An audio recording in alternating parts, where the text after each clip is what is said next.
Hello, everybody. Dr. Carmen Bryant, Psychological Health Consultants and Services. This is my program, Redefining Yourself.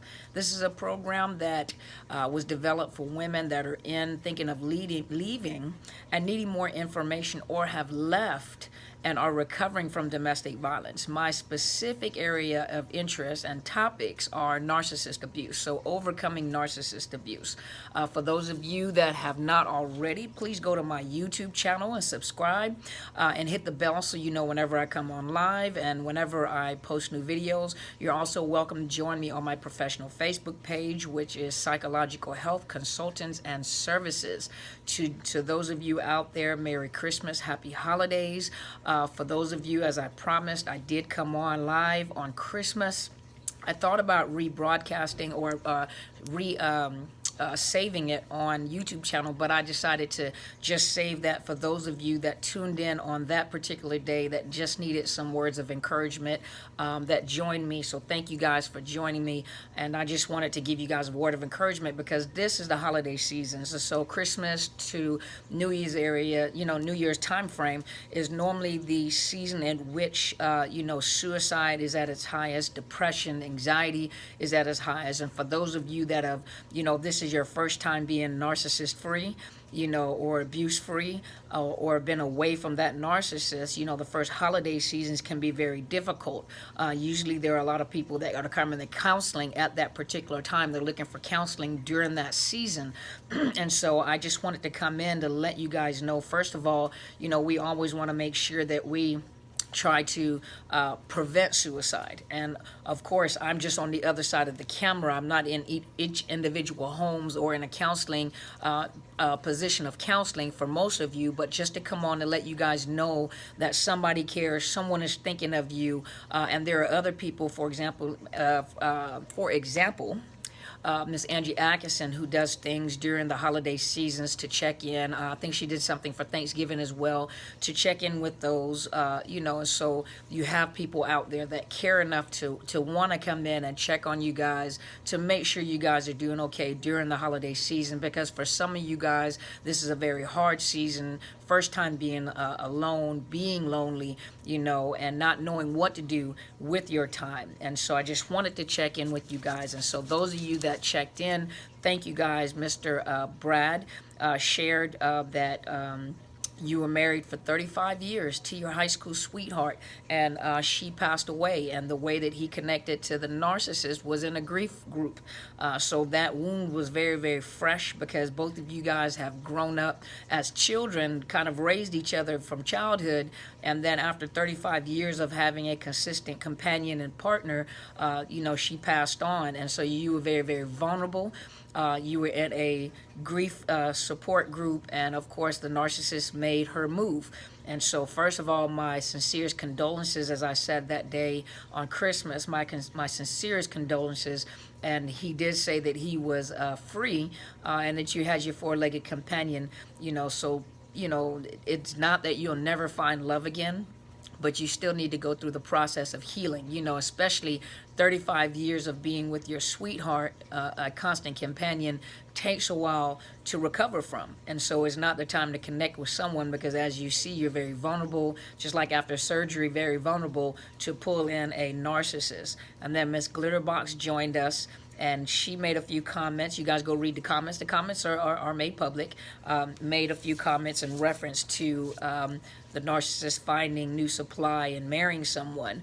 Regardless whether they marry someone or not, then a narcissist is a narcissist, and the same thing that they did with you is the same thing they're going to do with the new supply. It looks like they're happier, but they're actually not. That's the same way you felt when they got with you, and the same way that they portrayed themselves when they got with you, but they don't have emotions like we do. They lack empathy. They lack the ability to bond with people. They do not bond with people. They see people as sources of supply they can get fuel, where they can get fuel from. So whether that fuel is money, prestige, sex, relationship, meaning relationship, when I say relationship, not the type of relationship that we would see, but relationship meaning the idea of you're going to take care of that person.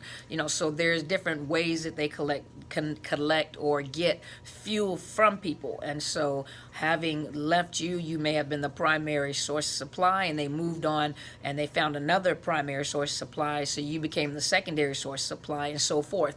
They're constantly looking for sources of supply. They never stop. They don't stop what they're doing. So whatever, first of all, Ms. Glitterbox, please get off of their social media, stop following them, stop watching them, because he knows that you're watching him. And so, of course, they're going to portray the best picture possible to make you feel horrible and you this horrible person, and you couldn't live up to it. But it's a show, it's a facade. Each person that a narcissist connects to, they gather fuel. They don't have their own identity. They don't have their own identity. They have no idea who they are. So a person who doesn't know who they are, how are they going to tell you about how you're supposed to be or who you are? They don't know who they are, and they change for each supply that they get with. And so the person that left you may not be the same person that you see with another person. And in your mind, you're thinking, that's not how he was, or that's not how she was when she was with me. No, because they connected to a new source of supply. And so they have conformed or metamorphosized or metamorphed into whatever that individual is. And so a lot of people make the comment, that's my soulmate, or we have so much in common. No, they're mirroring you. So they're mirroring how you talk. They're mirroring your I don't know what this is called.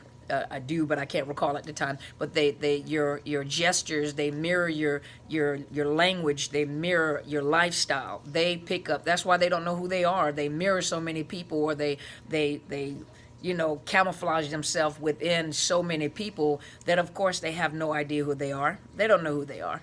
And so, having said that, I'm trying to make sure there's nothing coming, no messages coming from the top, but from the top of my screen. But today, I just wanted to talk about the five senses. The five senses. So we know we're talking about, and let me make sure I get it all too. Sometimes. So we're talking about taste, smell, hearing, sight, and what am I missing? Touch. Okay, the five senses. And so dealing with people that have been through trauma, I always, I try to take information from the clinical point of view, and I try to simplify it to make it, sometimes when people, if you're talking computers or engineering, sometimes if you simplify it for people, it makes it easier for them to understand. And so I like to take things and simplify it to make it easier to understand the world of psychology or in the mental health field.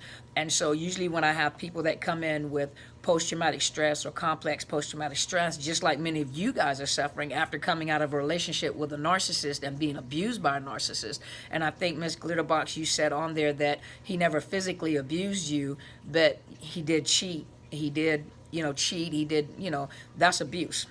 That is abuse. Just because a person doesn't physically put their hands on you does not mean that they're not abusing you. So they are abusing you. So he devalued you and abused you, mentally and emotionally abused you. That is abuse. And so when people come in that have been traumatized or going through trauma, I talk about the five senses. And in the five senses, when I talk about the five senses, whenever a person has been traumatized, the point of trauma, that's why they have things like EMDR, they have things called brain spotting, where the therapist, uses the brain to determine where in the brain the trauma is. It's kind of simplified. They use methods like in brain spotting, use a wire, not stick, but like a pointer.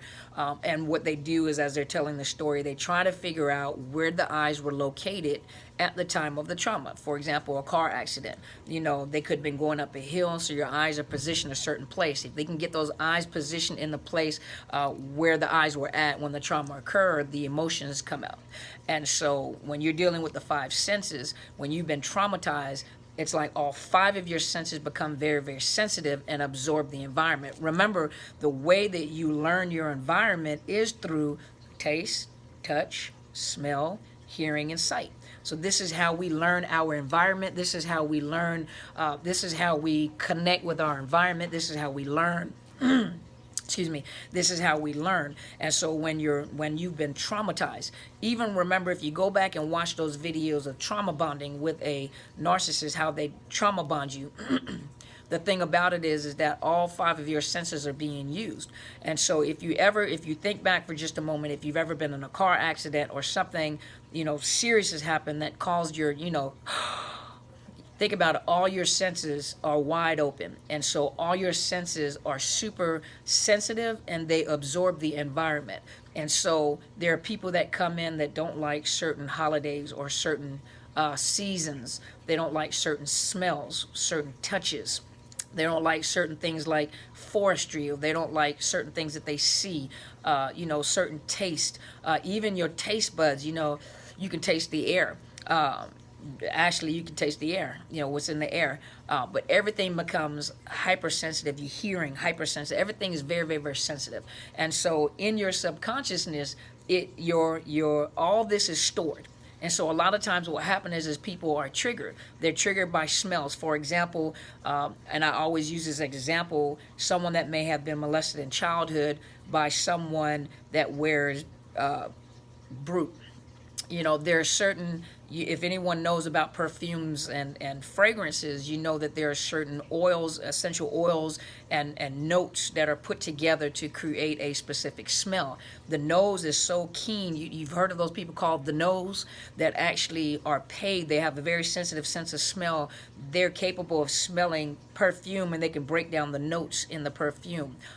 Very sensitive nose, very, very sensitive to smell. Well, your nose becomes very sensitive too, where the brain can break down the notes in the fragrances, meaning that later on in life, they may hate the smell Brute, but there's also other colognes or perfumes that may have specific notes from that cologne or that perfume. And so you can become triggered because you smell those specific notes, or like I said, seasons, or touch certain textures, certain seasons, certain smells, the smell of Christmas, the burning wood or the snow, but that's how sensitive senses are when you're traumatized. And so having said that, I wanted to, let me find where I was at. I wanted to give you just some information really quick before I go on into the topic. So we have a system called the Limbic system, and it's composed of, and you can find this on thoughtcode.com, 5 Senses by Regina Bailey.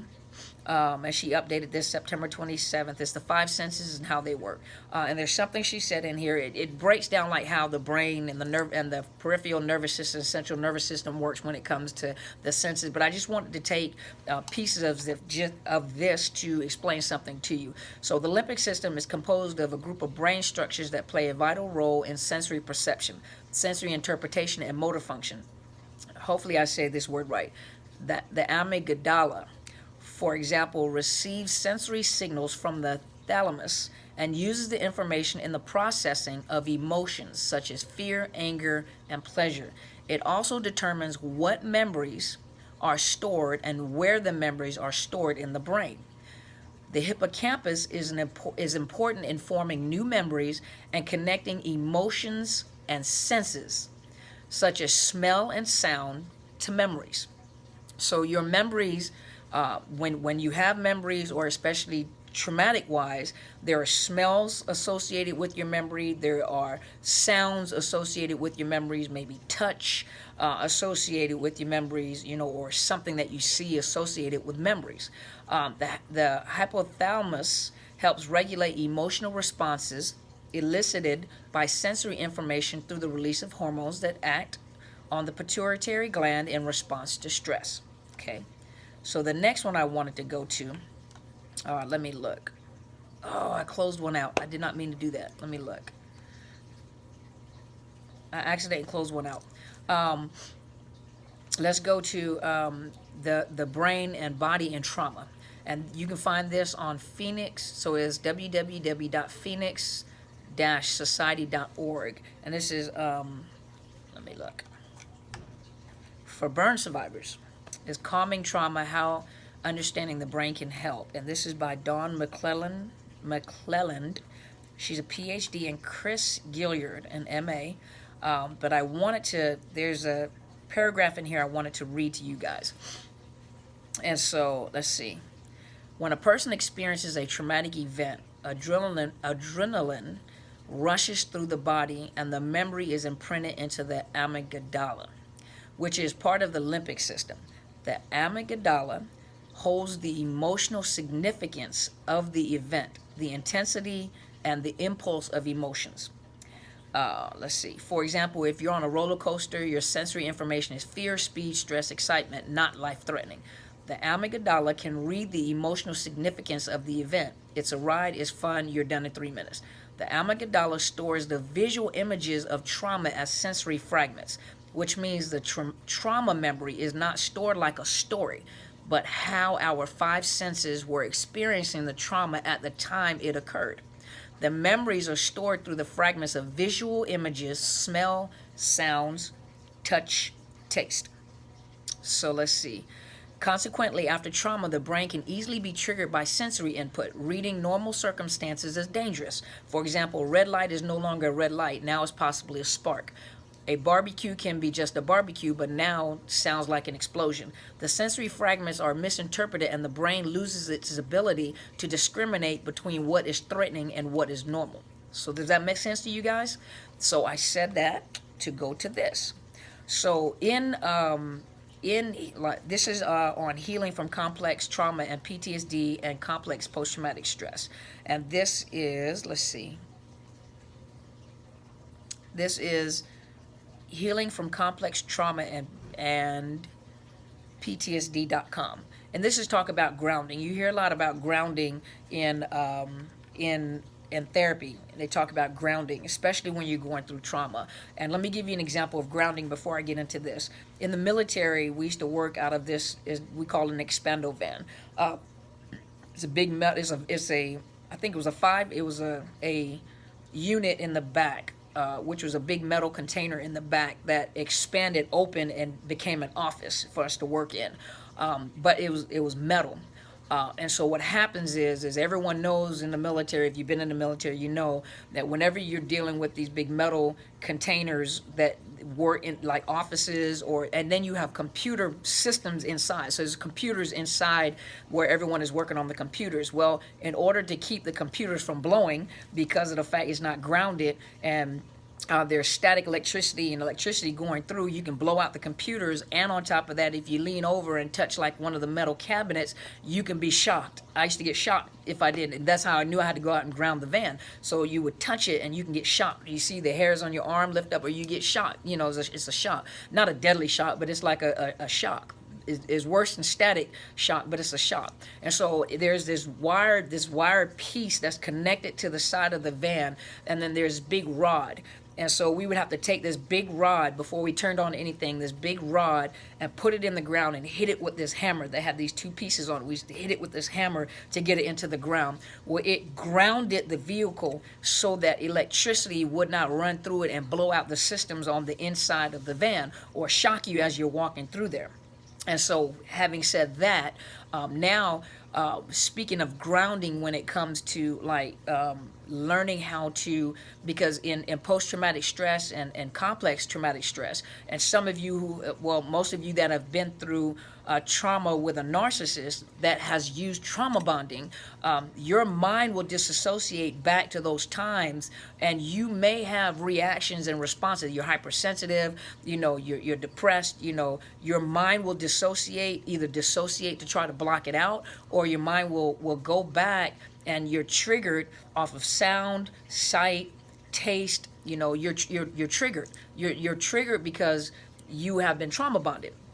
You have been traumatized, and so you get triggered. And so in the world of trauma counseling or trauma work, here it tells you, this is something that is learned as clinicians are learning and putting things in their toolbox. In order to ground, for example, you want to use the five senses: sound, touch, smell, taste, and sight, to connect with the here and the now. You want to do something that will bring you out all your attention to the present moment. And so it talks about the different grounding techniques. So what happens is your mind will wander back to those traumatic events. Your mind will wander back to the things that the narcissist said to you, some of the abuse. Some of you have been through some very brutal abuse.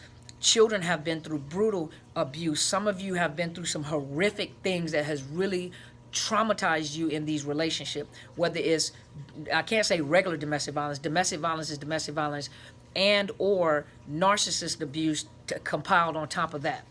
And these people can be very vicious, very brutal and very vicious to maintain control. And remember, they have no empathy. So they want you to conform to how they think. And if they start losing control over you, they will traumatize you to put you back in your place.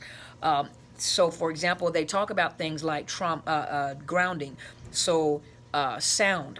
And I'm going to get to my point after I give you this information, okay? Sound. Turning up music really loud will jar you. You think about it, when you loud, jarring music is hard to ignore. Your whole focus will be on that music now. You know, all your focus is now directed toward the sound of that music in the present moment. You're in the present moment. So it'll snap you out of your dissociation and bring you right back into the moment. Like, turn that music down. Oh my gosh, it's too loud. Touch. For example, touching ice. If you notice that you're if you're slipping into a flashback or a dissociative state, it says to hold on to a piece of ice. The ice is cold enough to jar your attention to that piece of ice. It's difficult to direct your attention away from extreme coldness of the ice. It will be difficult to direct your attention away from the extreme coldness of the ice, forcing you to stay in touch with the present moment. So it jars you back out of your past, out of the flashback, out of dissociation, and that's why they tell you, like the rubber bands on your wrist, you snap it, it pops it, and that's why people cut. So those people that have been traumatized or have been through traumatic events, a lot of them cut. It brings them into the moment. And they're punishing themselves, and it brings them in the moment. But that's a bad way of trying to bring yourself back into the moment. And on top of that, to punish yourself, self-harm. Sniff something strong like peppermint. When you smell something strong, it's very hard to focus on anything else. In the same way, smelling peppermint can bring you into the present moment, slowing down or stopping altogether a flashback or an episode of dissociation.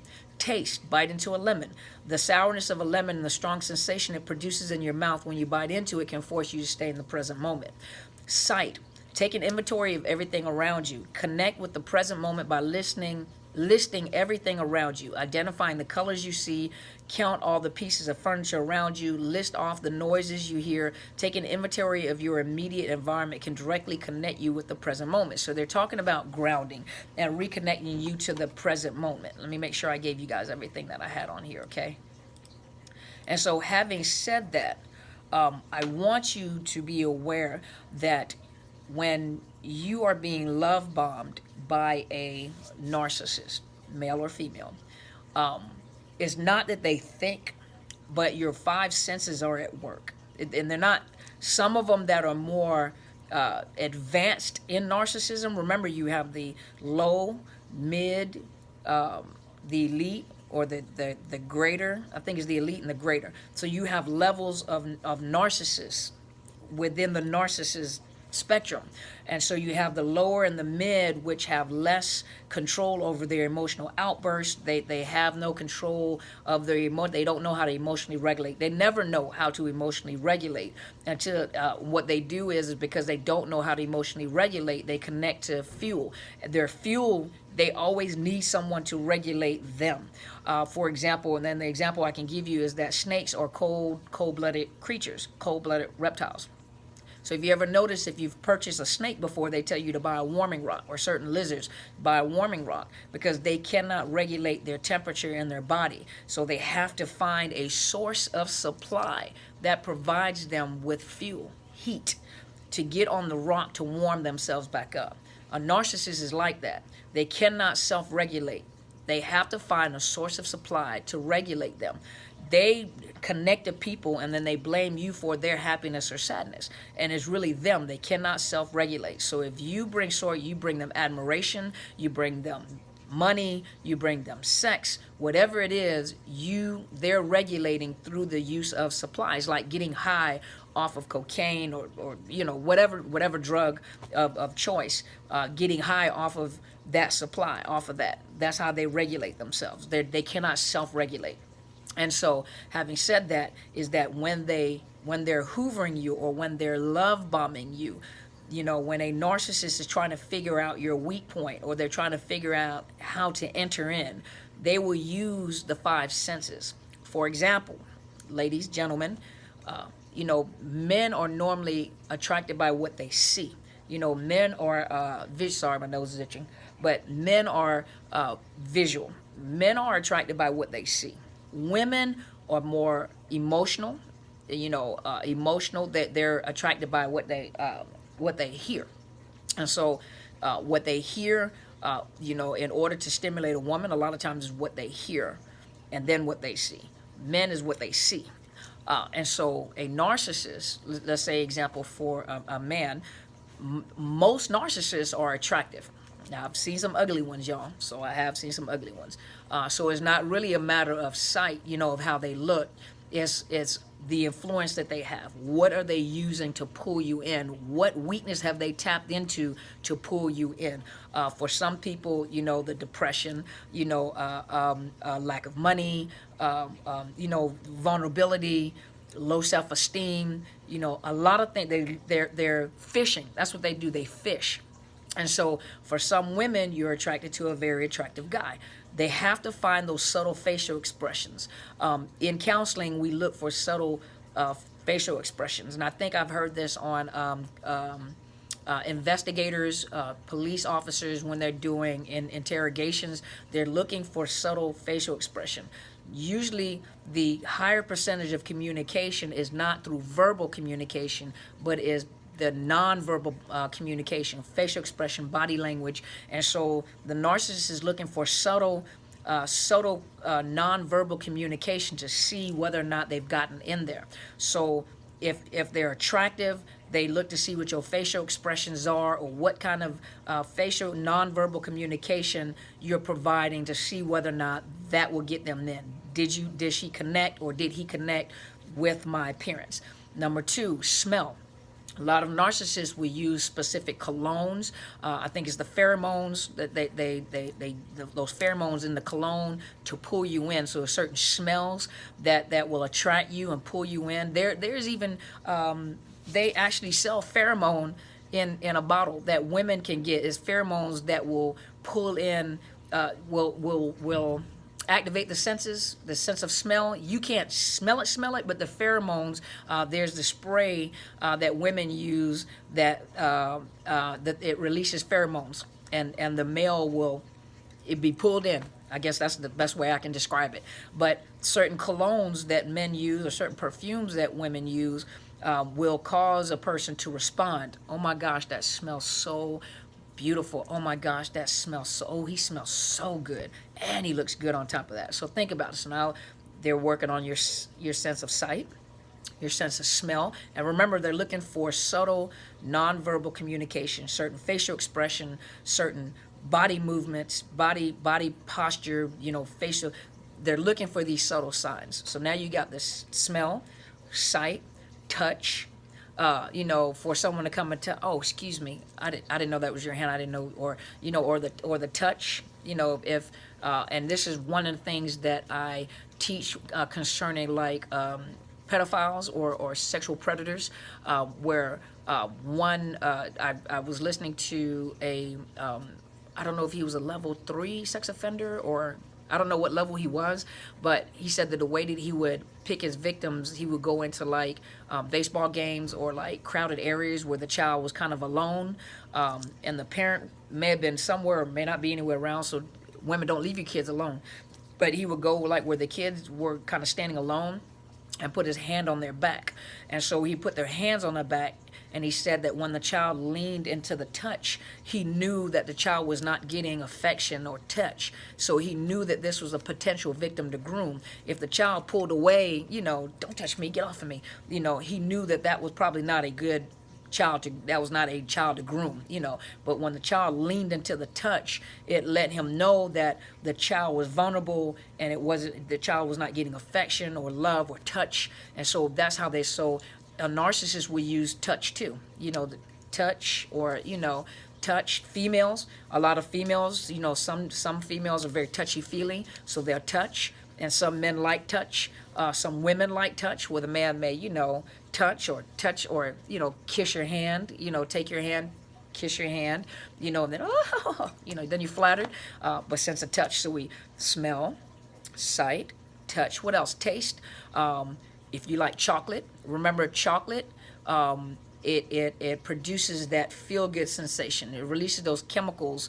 Is it dopamine, serotonin? One of them. It releases those chemicals to calm you down and relax you. And so to give you chocolate or certain foods that they know will calm you down and kind of open you up. So now we have sight, smell, taste, touch. What else are we missing? Hearing.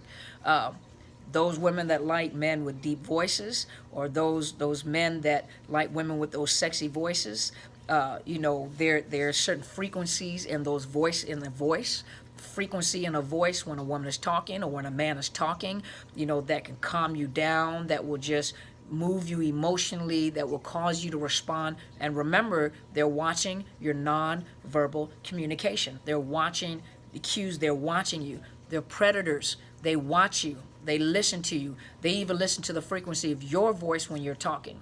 They even listen to the frequency of your voice when you're talking back to them, whispering in your ear, calling you up and saying things. Remember, they're shooting out those arrows. They're putting out those fishing lines to see how they can catch you. You know, what is it? Oh, so it's the hearing. And the reason why I tell you about the five senses in the military, the way that they train soldiers is it's the talk through, visual, because everybody has a different way of learning. You know, some people are visual people. You show it to them, they'll get it. Some people are auditory people, so when they hear it, you know, they got it. Some people are hands-on people. And so in the military, and even those of you in the educational system, understand that every child or every person learns differently. Some people need to connect all of it together.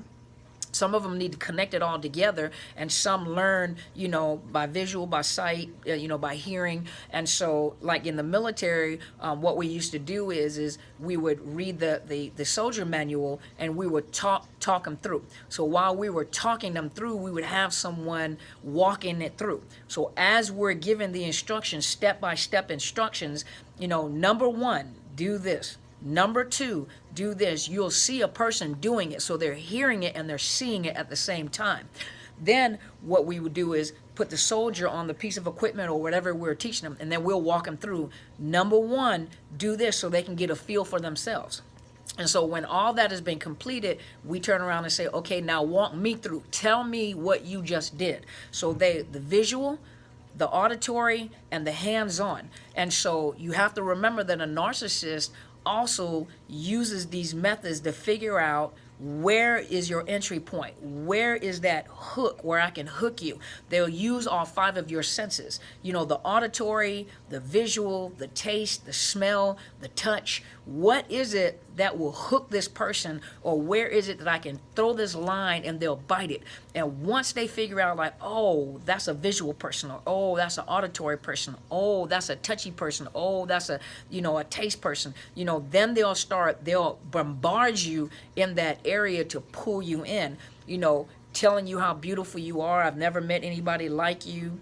And you're probably the 18th, 100th person that they said that to. I've never met a woman like you. I've never met a man like you. You're very unique. You're easy to love. You know, oh my gosh, you just mean you have so much in common. And I've never, oh my gosh, you just, and then for people that are very vulnerable, you know, those people that are already hurting, and those people that may have come out of abusive families or narcissistic families, it makes you very vulnerable and very easy, you know, to accept these. You know, they know what you want because they're watching your facial expression. They're watching you calm down. It's almost like a sedative or a drug that they're throwing out. You know, a pusher, you know, a drug dealer puts the drugs out there for free, so that people, you know, let me give you a little something, something. Let me give you a little something, something, till they got you hooked. Because once they got you hooked, they'll know you do anything to get that high, to do anything to get that fix.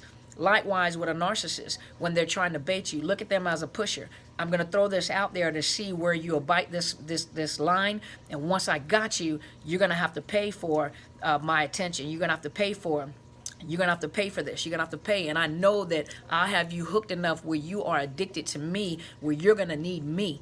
You're gonna need, and think about it. These people are very shallow, empty people. You know, they have no sense of self. They have no way of regulating themselves. And you have relied on this individual to make you feel good about yourself when they don't even know who they are. How can a person that has no idea who they are, has no self-esteem themselves, and doesn't know, every person that they go to, they become that person.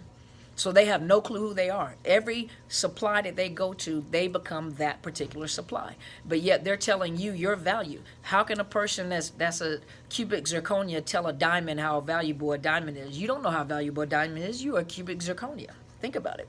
So hopefully this has helped you today. I didn't want to stay on super long, but hopefully this helped you today. I took a break yesterday, after the holidays.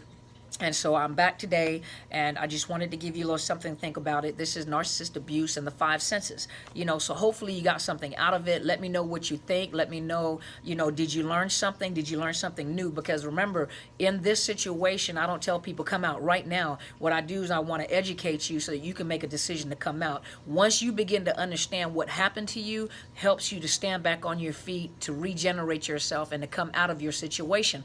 And hopefully it would help a lot of you not to get back in the situation, meaning when the Hoover comes, that you'll be able to resist the Hoover and stay in no contact. Even in the future when you meet people, it makes you more aware of how people are treating you, how people, what is it? This looks very familiar. This looks very, and is able to protect you.